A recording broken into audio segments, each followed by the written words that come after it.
Hello. Ayan, happy fiesta buhang. Ayan, mo din niya itong laag no, atong May 3 day ay no. So, mo din no, nagkatay dito og baboy. Mo din itong handa para sa ato fiesta sa Santa Cruz, Buhang Magallanes, one of my hometown.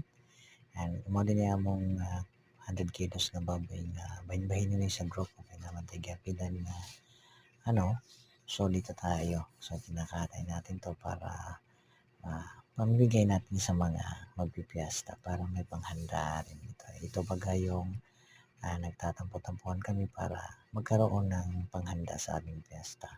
So anyway guys, together with my neighbor, my friend, kakilala, dito kami, nagtulungan kami para madali po.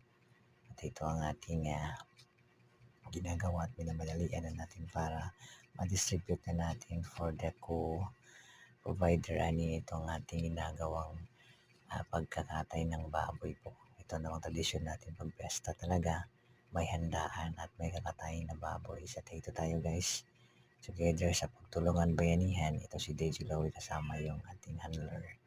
At ito kami, tulungan po guys. At ito na, magawa na tayo na ito na yung result ng ating nakatay na baboy. At ito na yun ang ating ginagawa kumakain para magano tayo. So anyway guys, thank you so much for watching. Happy Fiesta.